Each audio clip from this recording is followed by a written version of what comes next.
The Gospel according to Mark. Chapter 5.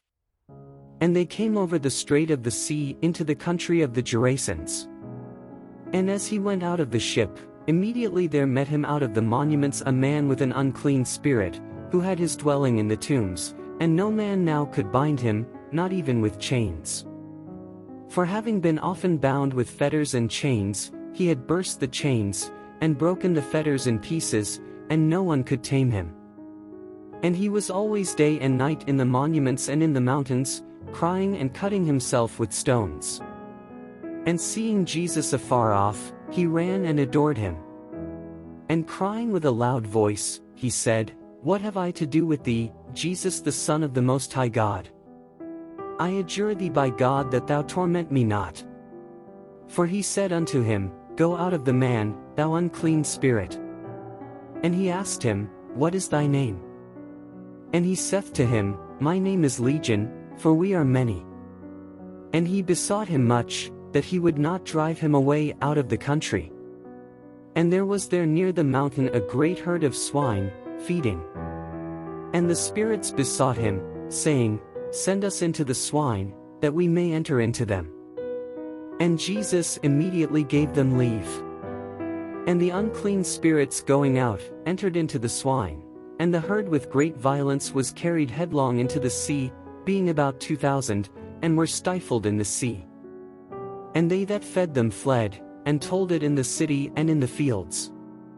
And they went out to see what was done, and they came to Jesus, and they see him that was troubled with the devil, sitting, clothed, and well in his wits, and they were afraid. And they that had seen it, told them, in what manner he had been dealt with who had the devil, and concerning the swine. And they began to pray him that he would depart from their coasts. And when he went up into the ship, he that had been troubled with the devil, began to beseech him that he might be with him. And he admitted him not, but saith to him, Go into thy house to thy friends, and tell them how great things the Lord hath done for thee, and hath had mercy on thee. And he went his way, and began to publish in Decapolis how great things Jesus had done for him, and all men wondered. And when Jesus had passed again in the ship over the strait, a great multitude assembled together unto him, and he was nigh unto the sea. And there cometh one of the rulers of the synagogue named Jairus, and seeing him, falleth down at his feet. And he besought him much, saying, My daughter is at the point of death, come, lay thy hand upon her, that she may be safe, and may live. And he went with him, and a great multitude followed him, and they thronged him. And a woman who was under an issue of blood 12 years, and had suffered many things from many physicians, and had spent all that she had, and was nothing the better, but rather worse, when she had heard of Jesus, came in the crowd behind him, and touched his garment. For she said, If I shall touch but his garment, I shall be whole. And forthwith the fountain of her blood was dried up, and she felt in her body that she was healed of the evil. And immediately Jesus, knowing in himself the virtue that had proceeded from him, turning to the multitude, said, Who hath touched my garments? And his disciples said to him, Thou sayest the multitude thronging thee, and sayest thou who hath touched me? And he looked about to see her who had done this.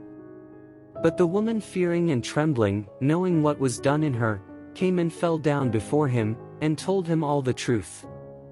And he said to her, Daughter, thy faith hath made thee whole, go in peace, and be thou whole of thy disease.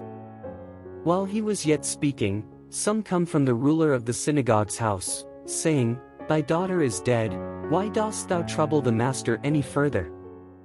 But Jesus, having heard the word that was spoken, saith to the ruler of the synagogue, Fear not, only believe.